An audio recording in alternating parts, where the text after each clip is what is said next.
حالانکہ اشتہار میں لکھا گیا ہے کہ جلسہ حاضہ کو حالات حاضرہ سے کوئی تعلق نہیں ہوگا، انشاءاللہ میں ادھر نہیں جاؤں گا، لیکن جو باتیں ضروری ہیں وہ بولنا بھی ضروری ہے۔ تو آج ہندوستان کے سرزمین میں خاص طور پر اور پوری دنیا میں، لیکن خاص طور پر ہم جھیل رہے ہیں تو ہمیں بولنا چاہیے کہ ہندوستان کی سرزمین پر موجودہ حکومت میں ہم لوگ جو جھیل رہے ہیں وہ صرف اس وجہ سے کہ ہم اس نبی کے نام لینے والے ہیں، ہم اس نبی کے امتی ہیں، ہم مسلمان ہیں۔ اسی وجہ سے یہ NRC، یہ CAA، یہ CAB، یہ ساری چیزیں صرف اس لیے ہے کہ ہم مسلمان ہیں، ہم جناب محمد رسول اللہ صلی اللہ علیہ وسلم کی امتی ہیں، ان کے کلمہ پڑھنے والوں میں سے۔ اگر ہم ان کے کلمہ پڑھنے والے نہ ہوں اور ہم ہندو بھی نہ ہوں تب بھی کوئی پریشانی نہیں، ہم کرسچن ہو جائیں، ہم بودھسٹ ہو جائیں، ہم جینی ہو جائیں، ہم سکھ ہو جائیں، ہم کو کوئی پریشانی نہیں۔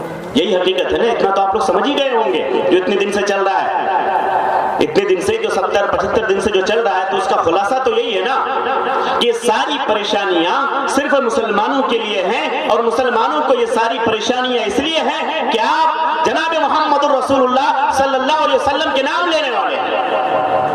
اللہ کو تو سکھ بھی مانتے ہیں، پرمیشور اور گاڈ کو اور ایشور کو اور برہما کو، یہ تو ہندو بھی مانتے ہیں، سناتن دھرم والے بھی مانتے ہیں، گاڈ کو کرسچن بھی مانتے ہیں، عیسائی مانتے ہیں کہ نہیں مانتے؟ جینی، مہاویر جین کو سب سے بڑا وہ ایشور مانتے ہیں۔ ان سبوں کے لیے ایک طرف وہ اللہ کو ماننے والے، لیکن ان میں سے کوئی جناب محمد رسول اللہ صلی اللہ علیہ وسلم کو نہیں مانتا۔ ہم مسلمان اللہ کو بھی مانتے ہیں اور جناب محمد رسول اللہ صلی اللہ علیہ وسلم کو بھی مانتے ہیں، اس لیے یہ ساری مصیبتیں ان تمام لوگوں کے لیے نہیں جو اللہ کو مان رہے ہیں یا نہیں مان رہے ہیں، جو صرف جناب محمد رسول اللہ کے ساتھ جناب محمد رسول اللہ صلی اللہ علیہ وسلم کو مان رہے ہیں، ان کے لیے ساری مصیبتیں ہیں۔ ان کی طرف آپ کی نسبت ہو گئی، اب آپ صاحب ایمان ہیں کہ نہیں؟ امت شاہ کو کوئی لینا دینا نہیں، ہمارے پردھان منتری کو کوئی لینا دینا نہیں، آپ کا مسلمان ہونا ہی کافی ہے۔ آپ نماز پڑھتے ہیں کہ نہیں، کوئی لینا دینا نہیں ان کو۔ آپ سچے پکے مسلمان ہیں یا چوری کرتے ہیں؟ آپ اچھے مسلمان ہیں یا ڈکیت ہیں؟ آپ اچھے مسلمان ہیں یا ماں کو ستاتے ہیں، باپ کو ستاتے ہیں؟ آپ اچھے مسلمان ہیں، کسی کی زمین غصب کرتے ہیں یا کیا کرتے ہیں؟ اس سے کسی کو کوئی لینا دینا نہیں، ان کے لیے صرف اتنا کافی ہے کہ آپ مسلمان ہیں، آپ کے نام کے ساتھ محمد لگا ہے، احمد لگا ہے، عالم لگا ہے، خالد ہے، مبشر ہے، کریم ہے، عبد الرحمن ہے، نافع ہے، تنویر ہے، یہی کافی ہے ان کے لیے۔ کیا میں غلط بول رہا ہوں؟ غلط تو نہیں بول رہا ہوں نا، باتیں پوری آ رہی سمجھ میں؟ تو وہ نبی جن کے لیے یہ سب کچھ ہمارے اوپر ہو رہا ہے، آج پھر یہ ضرورت محسوس ہوتی ہے کہ اس نبی کی لائف کا اسٹڈی کیا جائے، ان کا مطالعہ کیا جائے، پڑھا جائے کہ آخر کیا سبب ہے کہ دنیا اس نبی کے ماننے والے کے پیچھے پڑی ہوئی ہے، کیا سبب ہے کہ ہم صحیح سے اس نبی کو نہیں مانتے، اس کے باوجود ہم ستائے جا رہے ہیں۔ چلیے ایک بار پڑھیں یا ہم ان کو بھی بتائیں جو غلط فہمی کے شکار ہیں کہ اس نبی کی کیا پوزیشن ہے کہ لوگ ان سے جل رہے ہیں اور ان کے ماننے والوں سے جل رہے ہیں۔ آپ نے کبھی نہیں سوچا، آپ 70-75 دن سے جل رہے ہیں، پریشان ہو رہے ہیں، دلی میں گھر جل گئے، دکانیں جل کر راکھ ہو گئی، دلی میں مسلمانوں اور غیر مسلموں کے بھی لاشوں کا انبار لگ گیا میرے دوستوں۔ ابھی کے چند دن پہلے یہ سب کچھ ہوا، لیکن آپ نے خبروں پہ خبریں پڑھی، ویڈیو کلپس دیکھے، نیوز دیکھے، فیس بک آئی ڈی آپ نے کھولا، آپ نے سب کچھ دیکھا، لیکن کبھی جناب محمد رسول اللہ صلی اللہ علیہ وسلم کی لائف سٹوری اور ان کی جیون کتھنی کو پڑھنے کی توفیق ہمیں اور آپ کو نہیں ملی۔ ہمیں پڑھنا چاہیے کہ آخر جس نبی کے نام لینے پر ہم پر اتنا اتیاچار ہو رہا ہے، اتنا ظلم ہو رہا ہے، ایک بار دیکھیں تو کہ اس نبی کی جیون کیسی تھی، اس کی جیتنی کیسی تھی، ان کی حیات کیسی تھی، وہ کیا کہتے تھے، ان کا میسج کیا تھا۔ چونکہ ہم تو سنی مسلمان ہیں، سن لیا مسلمان ہو گئے، دادا مسلمان मुसलमान, हम भी मुसलमान, अब्बू मुसलमान, हम भी मुसलमान, नाना मुसलमान, हम भी मुसलमान। और एक मजे की बात आपको बताता हूँ, मुसलमान कई तरह के होते हैं। मौलाना अबुल कलाम आजाद रहमतुल्लाह अलैह, उनका नाम तो सुना ही होगा आप लोगों ने। फ्रीडम फाइटर, हिंदुस्तान की आज़ादी दिलाने वालों में सबका नाम मिटा दिया जाए तब भी उनका नाम नहीं मिटने वाला है, क्योंकि उसकी गवाही मुसलमान भी देते हैं और हमारे हिंदू भी देते हैं, क्योंकि उनकी मईयत के बगैर, उनके पार्टनरशिप के बगैर ये जो जवाहरलाल नेहरू थे और गांधी जी थे, एक कदम आगे नहीं चल सकते। हिंदुस्तान को आज़ादी नहीं मिलती, हिंदुस्तान का बंटवारा हुआ वो बिल्कुल नहीं चाहते थे। हमें वो तारीख पढ़नी चाहिए, मैं उधर नहीं जाना चाहता हूँ आज, सिर्फ ये बताना चाहता हूँ कि उन्होंने एक मजे की बात लिखी। उन्होंने कहा कि मुसलमान कई तरह के होते हैं, मुसलमान कई तरह के होते हैं। उनमें से कुछ मुसलमान ऐसे हैं कि जिनको सिर्फ जुमा के दिन मुसलमान हो, बस नहीं समझे, बस जुमा के दिन मुसलमान है, उस दिन एकदम बढ़िया से अच्छा है इंसान मस्जिद में जाए, अल्लाह का घर है, अजान हुई, हैया अला सलाह, उसने बेहतरीन किस्म का पैंट लगाया, शर्ट लगाया, पैजामा पहना, पैरहन पहना, चाहे वो मौलवी हो या कोई और हो, उससे मुझे कोई लेना देना नहीं, तो खुशबू लगाया, आतर लगाया और सबसे पहले सब में जाकर बैठ गया, टोपी बेहतरीन किस्म ही लगाया। ये जुमा टू जुमा मुसलमान है। ये कैसा मुसलमान है? जुमा टू जुमा। कुछ लोग उससे भी ज्यादा सियाने हैं मुसलमानों में से, उससे भी ज्यादा सियाने हैं कि यार क्यों जुमा टू जुमा, वो फिर 8 दिन पर अपनी सर्टिफिकेट वो क्या उसको वेरीफाई करनी पड़ेगी? नहीं, साल में एक बार काफी है, एक बार इंटरव्यू मार लेंगे हो गया। तो वो बस ईद बकरीद वाला होता है, साल में बस 2 ही बार। ईद बकरीद में गए, ईदगाह में पहुंच गए, और सबसे पहले जो रोजा नहीं रखता है, हाट में देखिएगा, अल्लाह कह रहा हूं, अल्लाह की कसम। अब जाइए करीब में, कौन सा हाट है यहाँ पर? गरिया। मैंने मजगो हाट में देखा है, जो रोजा नहीं रखता उसका दस्तरखान सबसे लंबा होता है मजगो हाट में, और 2-4 आदमी को लेकर बैठता है और होठ लगता है कि पता नहीं कल भी रोजा रखा था तो इफ्तार नहीं किया था, आज भी रोजा रखा तो लगता है इफ्तार नहीं किया है, और बैठेगा सबको लेकर के एकदम गिलास पकड़ा हुआ है, इंतजार कर रहा है, एक एक मिनट, और जो ही उधर मुअज्जिन ने कहा अल्लाहु अकबर, लीजिए जल्दी सबको दे रहा है खजूर और पानी और पिला के। ये बेईमानी है, ये अल्लाह को नहीं फरेब दे रहा है इंसान, अपने आप को धोखा दे रहा है। अब अल्लाह को फरेब देंगे? दस्तरखान पर जहां पर दुआएं कबूल होती हैं, इंसान के अंदर की भूख की वजह से जो बदबू निकलती है, अल्लाह तबारक व तआला है कि जन्नत की खुशबू से ज्यादा वो बेहतर है। उस वक्त दस्तरखान सजा है, आप अगर हाथ उठा करके दुआ करते हैं रब्बे करीम से, ए अल्लाह मैं इन परेशानियों में घिरा हूं, अल्लाह कहता है मुझे हया आती है कि मैं उनकी दुआ को लौटा दूं, अल्लाह उनकी दुआ को कबूल करता है। उस वक्त इंसान बेईमानी कर रहा है अपने रब से, ये हमारा मुसलमान है।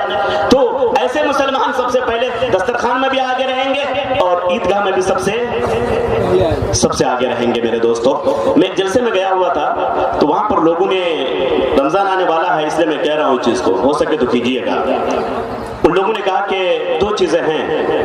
उन लोगों ने कहा कि जो रोजा नहीं रखता तो पता चल रहा है। पहले देखिए हम लोग के बचपन में ये था कि जो रोजा नहीं रखता था, मेरे नौजवानों ध्यान से सुनना, तो पर्दा करता था हाट में, दुकानदार भी पर्दे में किसी को खिलाते थे।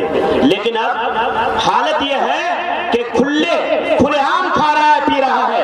और मैं गुज़िश्ता साल, नाम नहीं लूंगा, आसपास के गांव में जब मैं घुसा, इत्तेफाक से गांव में घुसा तो रास्ता भूल गया, जब मैं गाड़ी घुमाने लगा तो खलियान में गया, मैंने देखा कि दिन के 1 बजे या 2 बजे वो फैमिली के तमाम लोग जिनकी उम्र 40 साल 45 साल है, वो बैठ के भात खा रहे हैं। मैंने अपनी निगाहों से देखा, मैं झूठ नहीं बोल रहा हूँ, मैं नाम नहीं लूंगा, बहुत पड़ोस का गांव है। यहाँ मुसलमानों की हालत है दोस्तों। तो हम पर जो मुसीबत आई है तो खुद हमारी वजह से मुसीबत आई है। तो कुछ मुसलमान क्या है कि वो सिर्फ रमजान, ईद और बकरीद में आते हैं। तो उस गांव में जब मैं जलसे में गया तो उन लोगों ने कहा कि जो लोग रोजा नहीं रखते हैं उनको ईदगाह में आने नहीं देंगे और उनका सदक़तुल फित्र जमा नहीं होने देंगे।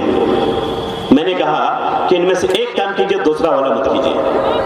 बोला कौन सा करें? मैंने कहा कि सदक़तुल फित्र को उनको जमा करने मत दीजिए आप ग्रुप में, ठीक है? सदक़तुल फित्र को जमा होने मत दीजिए, क्योंकि वो आम मुसलमानों के साथ रोजे में नहीं था। लेकिन नमाज से मत रोकिए, क्योंकि नमाज सिर्फ अल्लाह के लिए, उससे मत रोकिए। हो सकता है कि अल्लाह उसको तौफीक दे और उसका दिल बदल जाए, उससे मत रोकिए। लेकिन जो रोजा नहीं रखा है, सदक़तुल फित्र तो रोजे की ज़कात है ना। रोजा में कमी हो गई, रोजा में गलती हो गई, तो उस चीज को पाक करने के लिए सदक़तुल फित्र है। उसने रखा ही नहीं तो सदक़तुल फित्र वो जाएगा तो किसको पाक करने के लिए, किसके नाम पे वो दे रहा है? कि आप आम मुसलमानों के सदक़तुल फित्र में उसको मिला रहे हैं और किसी मुस्तहिक को, गरीब को, फकीर को, मिस्किन को आप दे रहे हैं। کہ میں نے کہ اس سے روک دیجئے، لیکن نماز سے مت روکیے، وہ پہلی صف میں جا رہا ہے تو جانے دیجئے، ان کے لیے دعا کیجئے، لیکن اس کا بائیکاٹ کیجئے آپ۔ اور دوسرا، اگر ہو سکے تو جو نماز نہیں پڑھتا ہے اور جو روزہ نہیں رکھتا ہے، اگر ہو سکے تو آپ لوگ اعلان کیجئے کہ ایسے نوجوانوں کی، ایسے بوڑھوں کی، ایسے عورتوں کی جنازے کی نماز میں ہم لوگ نہیں جائیں گے۔ یہ بائیکاٹ کر کے دیکھیں انقلاب آتا ہے کہ نہیں آتا ہے، یقیناً آئے گا انقلاب۔ ہمت چاہیے نوجوانوں کرنے کے لیے۔ 10 نوجوان اور بوڑھوں کی سرپرستی اگر ہو، ہر گاؤں میں اگر 10 نوجوان تیار ہو جائے، بوڑھوں کو سپورٹ کریں، تو رب کعبہ کی قسم مجھے یقین ہے کہ انقلاب آئے گا، اور اتنا بڑا انقلاب آئے گا کہ دنیا میں پھر اللہ کی رحمت پھر انشاءاللہ عود کر آئے گی۔ بس یہ کرنے کی چیزیں ہوتی ہے۔ تو انہوں نے یہ لکھا کہ دوسرے مسلمان وہ ہیں جو سال میں اپنی شناختی کارڈ پیش کرتے ہیں کہ ہاں ہم مسلمان ہیں۔ ٹھیک ہے بھائی، تاکہ تیسری قسم کے بھی مسلمان ہیں، تیسری قسم کے بھی مسلمان ہیں، تاکہ وہ مسلمان وہ ہیں جن کو جمعہ ٹو جمعہ بھی مسلمان ہونا پسند نہیں ہے، عید بقرعید میں بھی ان کو مسلمان ہونا پسند نہیں ہے۔ دیہاتوں میں پتہ نہیں چلتا ہے، دلی، بمبئی، لکھنؤ جائیے، بڑے بڑے شہروں میں جہاں ہماری فیکٹریاں چل رہی ہیں جائیے، اندازہ ہوگا آپ کو۔ عید کا دن ہے اور اس دن بھی ان کو عیدگاہ سے کوئی لینا دینا نہیں۔ ہاں، جب تمام لوگ عید کی نماز پڑھ کے آ جاتے ہیں تو فلم دیکھنے سب سے پہلے جائیں گے، کیوں؟ چھٹی کا دن ہے، عید کا دن ہے، نئی فلم لگی ہے۔ کیا میں جھوٹ بول رہا ہوں؟ بولو نوجوانوں، ایسا ہے کہ نہیں؟ تو کچھ لوگ ایسے بھی مسلمان ہوتے ہیں کہ جمعہ تو جانے دیجئے، اور سال کی جو شناختی کارڈ ہے، ویریفیکیشن ہے، اس کو بھی جانے دیجئے، عید اور بقرعید، بلکہ وہ مسلمان صرف زندگی میں ایک بار ہی ان کو اپنی شناخت اور آئیڈینٹی پیش کرنی ہوتی ہے کہ میں مسلمان ہوں، جب ان کے شادی کا وقت آتا ہے۔ نکاح پڑھنا ہوگا تو بتانا ہی ہوگا کہ میرا باپ مسلمان، میں بھی مسلمان، قاضی صاحب، مولوی صاحب، نافذ صاحب نکاح پڑھائیں گے، اچھی نظامت کرتے ہیں ماشاءاللہ، ان کو تو میں نقیب سیمانچل مانتا ہوں بھائی، بہترین اردو، بہترین عالم دین۔ اور عربی میں ایک جملہ کہا جاتا ہے، اخن کریم ابن اخن کریم، یعنی باپ کو بھی انسان جو بھائی کہہ رہا ہے اور بھائی کو بھی بھائی کہہ رہا ہے۔ اس کا ماورا یہ ہوتا ہے کہ ایک شریف انسان ایک شریف بیٹے کا انسان۔ مولانا عبدالرب صاحب کو، ان کے لیے ہم لوگ دعا کریں۔ ایک نامور انسان گزر کے گئے، شیخ الحدیث موسیقار میں ہوتے تھے، ان کے صاحبزادے ہیں نندنیا کے، تو بڑے عالم کے بڑے بیٹے ماشاءاللہ، اور یہ بھی عالم دین۔ ایسا بہت کم ہوتا ہے کہ باپ، عام طور پر باپ اگر بڑا عالم ہے تو بیٹا شیطانی نکلتا ہے عام طور پر، ایسا دیکھا گیا ہے۔ ایسا بہت کم ہوتا ہے کہ باپ بھی بہت شریف اور بیٹا بھی بہت شریف، اور باپ بھی اچھا عالم اور بیٹا بھی اچھا عالم، ایسا بہت کم ہوتا ہے ماشاءاللہ۔ ہمارے نافذ صاحب اسی قبیل سے، ہم لوگ دعا کرتے ہیں کہ اللہ امت میں ایسی مثالیں زیادہ سے زیادہ پیدا کریں اور اللہ ان سے زیادہ خدمت لے۔ تو بہرکیف وہ مسلمان شادی کے وقت نہیں، مولوی صاحب نکاح پڑھائے گا ہم مسلمان ہیں، کسی ہندو سے شادی نہیں کرے گا، کرسچن سے نہیں کرے گا، فلاں سے نہیں کرے گا، فلاں، ہم مسلمان ہیں بھائی، باراتی جائے گا، سب کچھ جائے گا، ٹھیک ہے؟ یہ کرتے ہیں مسلمان۔ جب بارات کی بات ہے تو ایک بات کرتا ہوں، پھر میں نبی کی سیرت کے پاس آ جاؤں گا انشاءاللہ۔ ایک جلسے میں تھا، ایک آدمی کھڑا ہوا، تقریر میری چل رہی تھی جناب علی اصلاح معاشرہ پر شادی کے تعلق سے، تقریر ختم ہونے کو تھی، ایک نوجوان اٹھا اور کہا کہ مولانا صاحب میرا ایک سوال ہے، آپ سے جواب دیجیے۔ میں نے کہا کہ کیجیے، سوال کیا ہے؟ کہا کہ یہ مولانا لوگ جو نکاح پڑھانے کے بعد پیسہ لیتے ہیں، شریعت میں اس کا کیا حکم ہے؟ جائز ہے کہ ناجائز ہے؟ دھیان سے سنیے، جائز ہے کہ ناجائز ہے؟ بالکل صحیح سوال تھا کہ کیوں مولانا لوگ پیسہ لیں گے، شریعت کا کام ہے۔ میں نے کہا کہ بیٹا ایک بات بتاؤ، ٹھیک ہے مولانا صاحب پیسہ نہیں لیں گے، کیوں آپ نے یہ سوال کیا؟ بولے شریعت کا کام ہے، شادی النکاح من سنتی، سنت کو زندہ کرنے کا کام ہے، اور مولانا صاحب ہی اس کو ڈھا رہے ہیں کہ وہی پیسہ لے رہے ہیں، سنت کے خلاف کام کر رہے ہیں۔ کیا اللہ کے نبی نے کبھی پیسہ لیا؟ اللہ کے نبی نے کبھی پیسہ نہیں لیا، تو یہ علماء نبی کے وارث، العلماء ورثۃ الانبیاء، علماء نبی کے وارث، یہ کیسے وارث ہیں کہ نکاح پڑھا رہے ہیں؟ جس نبی نے کہا نکاح من سنتی اور وہ پیسہ وہ لے رہے ہیں نکاح پڑھانے کے بعد، تو کہیے جائز ہے کہ ناجائز؟ میں نے کہا کہ بیٹا تمہارا سوال 1000 روپے کا ہے، لاکھ روپے کا ہے، بہت مضبوط سوال ہے، لیکن بیٹا ایک چیز بتاؤ، یہ بتاؤ کہ تم جو نکاح کر رہے ہو یا جو بھی نکاح کر رہا ہے وہ سنت کو توڑنے کے لیے کر رہا ہے کہ سنت کو زندہ کرنے کے لیے؟ کیونکہ تمہاری رکنے میں لکھا ہوا ہے نکاح من سنتی، لکھا ہوا رہتا ہے کہ نہیں؟ کامن بات تھی، کہا کہ ہاں نکاح من سنتی۔ میں نے کہا کہ مولوی صاحب نے نکاح توڑا، یہ سنت توڑا نکاح پڑھا کر کے، تو تم کو بہت تکلیف، اور تم ایک نکاح میں کتنی سنتوں کو توڑا ہے تمہیں اس کا اندازہ بھی نہیں ہے۔ براتیں تم لے جاتے ہو، دعوت تم دیتے ہو تمام براتیوں کو، اور سسر کے گھر میں لے کے کھلاتے ہو، بے غیرتی کی حد ہو گئی جناب۔ دعوت آپ دیں اور دعوت ہم دیں گے تو ہمارے گھر میں کھائے گا، آنے والا مہمان کے دوسرے کے گھر میں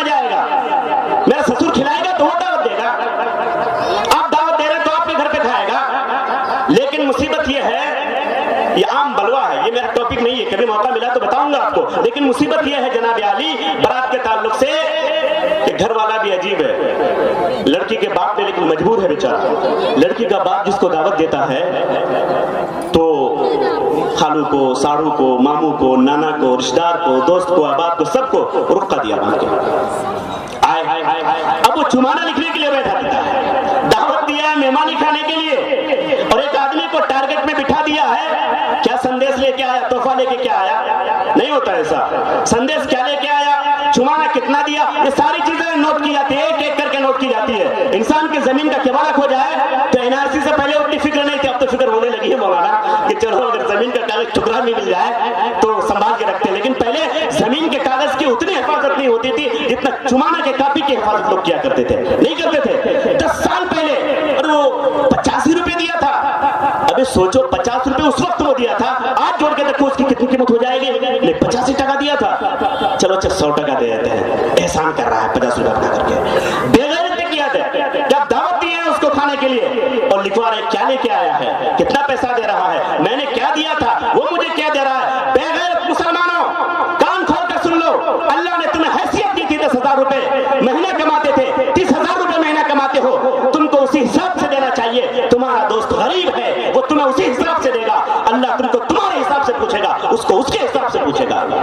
لیکن تم یہ سوچتے ہو میں نے اس کو 1,000 روپے کا وہ المونیا کا ڈھیک دیا تھا, اس کو میں نے تانبے کی ڈش دی تھی, تانبے کی میں نے اس کو بالٹی دی تھی, وہ مجھے اتنا گھٹیا سامان دے رہا ہے. تمہاری کیا حیثیت ہے, تم نے کبھی اندازہ کیا اس کی کیا حیثیت ہے؟ وہ اپنی حیثیت سے دے رہا ہے. میرے دوستو آپ اپنی حیثیت سے اس کو دیے, لیکن نہیں, بیوی بھی بیٹھے گی, شوہر بھی بیٹھے گا, اور لوگ بھی بیٹھیں گے, سب دیکھیں گے. ہاں وہ کی دے دیکھتے خود ہی, یہی ہوتا ہے کہ نہیں ترجا پوری میں یہی ہوتا ہے. اب وہ دیکھے گا اچھا ایسا ہی دیا تھا. میرے دوستو یہ غلط نظریہ ہے, یہ مسلمانوں کا نظریہ نہیں ہے. آپ کسی کو دعوت دو اور پھر لکھو کہ کیا لے کے آیا ہے, کیا کھایا ہے. میں بھی آؤں گا اپنی تقریر کے دوران کہ جناب محمد رسول اللہ صلی اللہ علیہ وسلم کس طرح سے مہمانوں کی تکریم کیا کرتے تھے, ان کی عزت کیا کرتے تھے. میرے دوستو تو میں نے کہا کہ یہ کرتے ہیں مسلمان. اچھا دوسری چیز یہ, وہ باپ دعوت دیتا ہے, آیا آدمی کھانے کے لیے, جو بھی ہوا, گوشت ہوا, کھانا ہوا, کھلا دیا. لیکن باراتی کے لیے تھوڑا VIP بنتا ہے, اسپیشل بنتا ہے, نہیں بنتا. ڈبے میں رسگلہ, کیک, انگور, کھجور, رسگلہ, ساری چیزیں ڈبے میں. آپ نے ان ڈکیتوں کو دعوت نہیں دی, لیکن یہ ڈکیت باراتی بن کے جب آتے ہیں آپ ان کو ڈبہ بھی دے رہے ہیں, پلاؤ بھی دے رہے ہیں, بریانی بھی دے رہے ہیں, بڑا بھی دے رہے ہیں, مٹن بھی دے رہے ہیں, چکن بھی دے رہے ہیں, سب دے رہے ہیں. لیکن جس کو آپ نے دعوت دی ہے, جس کو آپ نے روکا, جس کے نام آپ نے بھیجا ہے, رب کعبہ کی قسم وہ مخلص ہو کے بھی آتا ہے تو آپ ان کا پیسہ بھی لکھ رہے ہیں, چمانا بھی لکھ رہے ہیں, اور یہ بھی لکھ رہے ہیں کہ کیا دیا کیا نہیں دیا. یہ آپ کو توفیق بھی نہیں ہوتی ہے کہ کیا کھایا اور کیا نہیں کھایا. مسلمانوں کہاں کھو گئے ہو آپ, کیوں مصیبتیں نہیں آئیں گی تم پر. لمبی تقریریں ہم سنتے ہیں, تقریر سننے سے کچھ نہیں ہوتا, اپنے آپ کو بدلنے کی کوشش کرو. قرآن کہتا ہے ان اللہ لا یغیر ما بقوم حتی یغیروا ما بانفسہم. خدا نے آج تک اس قوم کی حالت نہیں بدلی, خدا نے آج تک اس قوم کی حالت نہیں بدلی.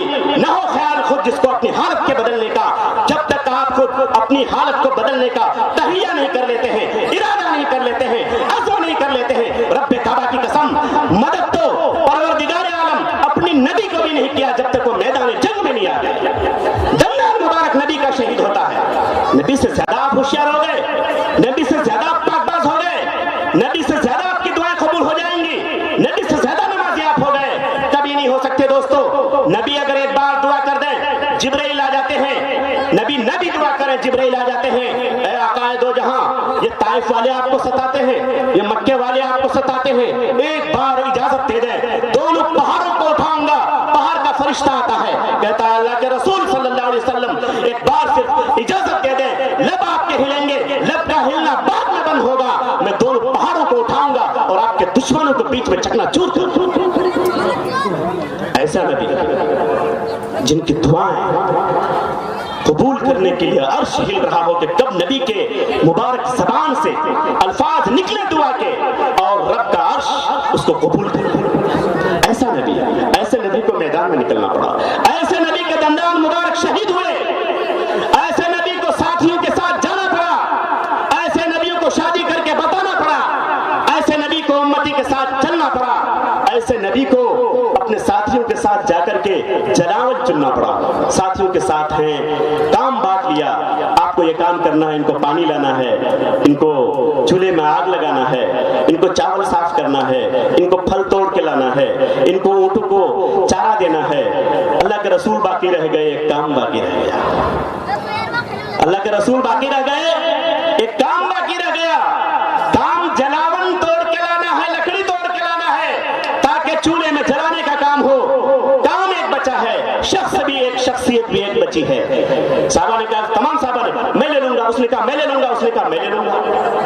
अल्लाह के रसूल ने कहा कि नहीं नहीं, इन्नी बुइस्तु लिउतम्मिमा मकारिमल अखलाक, इन्नी बुइस्तु लिउअल्लिमा मकारिमल अखलाक, मैं भेजा गया हूं ताकि तुमको अखलाक सिखाऊं, जिंदगी जीने का तरीका सिखाऊं, साथियों के साथ चलने का तरीका बताऊं, किस तरह से चला जाता है, किस तरह से जिंदगी गुजारी जाती है। इन्नी बुइस्तु लिउतम्मिमा मकारिमल अखलाक। नबी ने कहा कि नहीं, तुम्हारे जिम्मे तो जो काम था, तुम्हारे नसीब में जो काम था वो तुमको मिला। जलावन लकड़ियां तोड़ के लाने का, जलावन ढूंढ के लाने का, ये काम मेरे नसीब में आया है, मुझे ये काम कर लेने दो ताकि कल क़यामत के मैदान में कोई ये न कहे कि ये तो ऐसे नबी थे कि जिनके काम को उनके उम्मती, उनके सहाबा कर लिया करते थे, तो उनको तो फुर्सत ही फुर्सत थी, वो सब काम कर लिया करते थे। नहीं, मैं गलत मिसाल नहीं बनूंगा। हक है, ये तुम्हारा हक था, तुमको मिला। जलावन लाना मेरा हक है, मैं लेके आऊंगा। अल्लाह के नबी जलावन ला करके उम्मत को सिखा दिया कि ऐसे जिया जाता है कम्युनिटी में, ऐसे जिया जाता है माशरे में, और इस तरह से माशरा तश्कील पाता है। जनाब मोहम्मद रसूलुल्लाह सल्लल्लाहु अलैहि वसल्लम ने परत के दिखाया है उम्मती को। तो उस नौजवान ने सवाल किया मुझसे, आ जाइए वहीं पर। मैंने कहा कि बेटा, बाराती तुम लोग क्या आते हो, अल्लाह के नबी ने नहीं लाया, सुन्नत तुमने तोड़ा है। अच्छा, अल्लाह के नबी ने तो न दान लिया न दिया, न जहेज लिया न दिया, तुम लेते हो और डिमांड करते हो मुझे ये चाहिए। अब तो हीरो होंडा नॉर्मल नहीं चाहिए, अब तो क्या वो अपाची या पपाची होता है, मुझे वो चाहिए। और वो कमीना जब लेके निकलता है, मैंने देखा है, जो कभी मोटरसाइकिल का डंडा नहीं पकड़ा, उसका हैंडल नहीं पकड़ा, और जब वो लेके निकलता है, अपनी कमाई हो, बाप की कमाई हो, तो दर्द भी होता है, और जब पराई की कमाई होती है तो माले मुफ्त दिले बेरहम, तो ऊपर वाला भी हो जाता है बेरहम, जाता है, एक्सीडेंट कर जाता है, पैर टूटता है, हाथ टूटता है, गाड़ी का चक्का टूटता है, गाड़ी के हैंडल टूटती है मेरे दोस्तों। और कुछ दिनों के बाद तो हालत यह है कि पैसे खत्म हो गए जेब के, तो गाड़ी में पेट्रोल डालने का पैसा नहीं है, तो बीवी से पैसा मांग रहा है, या माँ का आंचल बेच रहा है, तब जाके उसमें गाड़ी में पैसा डालता है या उठा के रख देता है। और गाड़ी लेके आने का एक बड़ा फायदा क्या होता है, गाड़ी अगर मोहतरमा गाड़ी के साथ आई है तो बड़ा कमाल है। कमाल क्या है नौजवानों, जिनकी शादी हो गई, ध्यान देना ना, हंस रहे हैं, देखिए कमाल यह है कि अगर गलती से, नौजवानों, अगर गलती से जहेज की मोटरसाइकिल आपने छोटे भाई को चलाने के लिए दे दिया या बहनवी को चलाने के लिए दे दिया, एक दिन तो ठीक है, दूसरा दिन भी ठीक है, तीसरा दिन भी ठीक है, उसके बाद तो हाथ पर मोटरसाइकिल जा लाके दे दिया, जा। ऐसा होता है कि नहीं, ऐसा होता है कि नहीं? नौजवानों, शादी तुमने की है, कुरान कहता है अर्रिजालु क़व्वामूना अलन निसा, ये मर्द की तरह बने रहो, तुम औरत के जिम्मेदार हो, ये तुम्हारे अंदर रहेगी, तुम उसके अंदर में नहीं रहोगे। लेकिन जहेज लेके आओगे तो यही हाल होगा, मोटरसाइकिल तुमको मिली है, लेकिन बीवी अगर दो बार देख लिया कि छोटा भाई लेके गया, तुम्हारा बहन भी लेके गया, तो बीवी रोकती रहेगी, टोकती रहेगी और कच करती रहेगी, रोज जीना हराम कर देगी, गुस्सा करेगी, नाराज हो जाएगी। और अगर दिल्ली जाना पड़े, दुबई जाना पड़े, तो मजबूर हो के आप माँ भी कहेगी कि बेटा जाओ, मोटरसाइकिल को वहीं लेकर रखे, क्योंकि फिर तुम्हारा भाई, माँ तो माँ होती है ना, माँ आपकी बीमा है, छोटे बेटे की बीमा है, वो सोच रही है कि अगर इसके खिलाफ अगर मैं कुछ बोलती हूँ, लब खोलती हूँ, छोटा बेटा नाराज हो जाएगा, गुस्सा हो जाएगा, उसके बारे में कुछ बोलती हूँ तो ये नाराज हो जाएगा। माँ बर्दाश्त करती है, लेकिन कहती है कि बेटा जाओ, मोटरसाइकिल जाने से पहले वही रख दो, वरने तो फिर चलाएगा और तुम्हारी बीवी फिर बोलेगी और रोज झगड़ा होगा। ऐसा हो रहा है कि नहीं? मैंने उस नौजवान से कहा कि बेटा तुम ये बताओ कि ये जो शादी तुम कर रहे हो, जिसने अपने रुक्के के ऊपर लिखवाया अन निकाह मिन सुन्नती, तुमने कितनी सुन्नतों को तोड़ा है?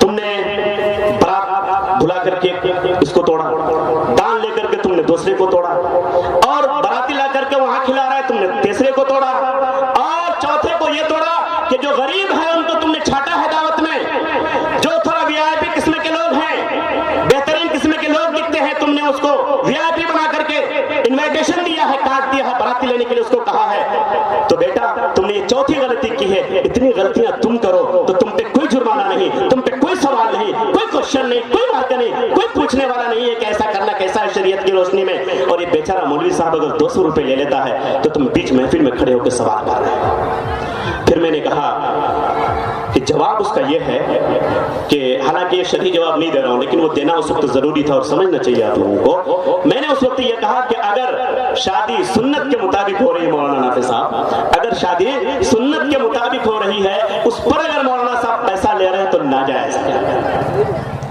और शादी अगर तमाम सुन्नतों को तुम तोड़ते हो तो उस वक्त मौलाना की फीस अगर मुझे ले जाओगे तो 10,000 से कम नहीं होगा, 10,000 से कम नहीं। ये उस वक्त जब तुम 1 लाख के अंदर के मोटरसाइकिल ले रहे हो। अगर तुम पल्सर ले रहे हो तो 20,000, 4 चक्का ले रहे हो तो फिर 50,000 से कम, उससे कम में मैं निकाल पड़ाऊंगा।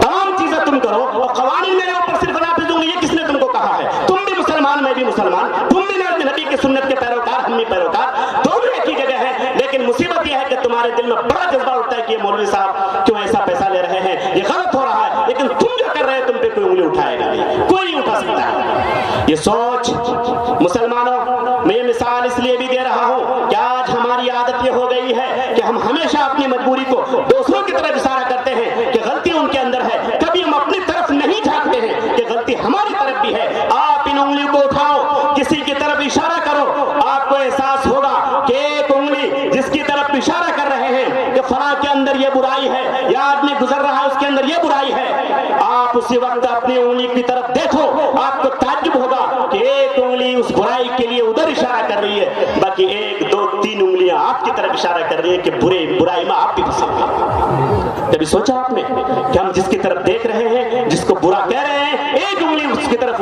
उठ रही है, 3 उंगलियां मुझे बता रही है कि जनाब अली आप सिर्फ दूसरे पे कमेंट करते हैं, दूसरे की बुराई की आप चर्चा करते हैं। कभी आपने अपने गिरेबान में झांक कर देखा है कि आपका दिल कितने तूफान में, कितने खून में, कितनी बुराई में, कितनी गीबत में फंसा हुआ है? आपने कभी सोचा नहीं?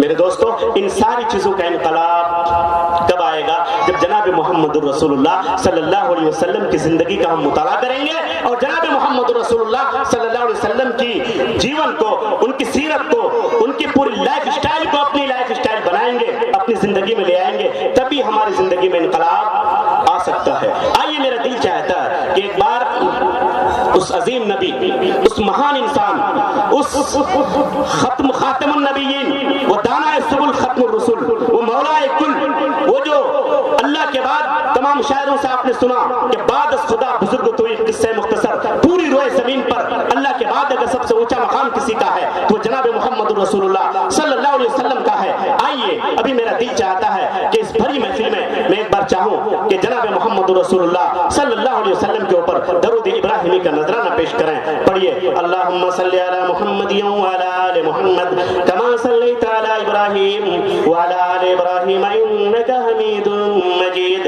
अल्लाहुम्मा बारिक अला मुहम्मद व अला आलि मुहम्मद कमा बारकता अला इब्राहिम व अला आलि इब्राहिम इन्नका हमीदुम मजीद। पढ़ते रहिए दरूद। अरबों में जगह जगह जाइए तो लिखा रहता है कि इमलाउल फराग बिल इस्तिगफार, खाली जगहों को, खाली टाइम को इस्तिगफार से और सल्ले अला नबीना मोहम्मद, सल्ले अला नबीना मोहम्मद सल्लल्लाहु अलैहि वसल्लम, अल्लाहुम्मा सल्ली अला, पढ़ते रहा कीजिए, ज़बान तर होती रहेगी, नेकियां मिलती रहेंगी, गिबत से आप बचते रहेंगे। महफिलों में हैं, डॉक्टर के पास बैठे हैं, इंतजार में, वेटिंग हॉल में बैठे हैं, आप ज़बान तर रखिए, पढ़ते रहिए अल्लाहुम्मा सल्ली अला मुहम्मद। आप खेती में काम कर रहे हैं, पढ़ते रहिए सल्लल्लाहु अला नबीना मोहम्मद सल्लल्लाहु अलैहि वसल्लम।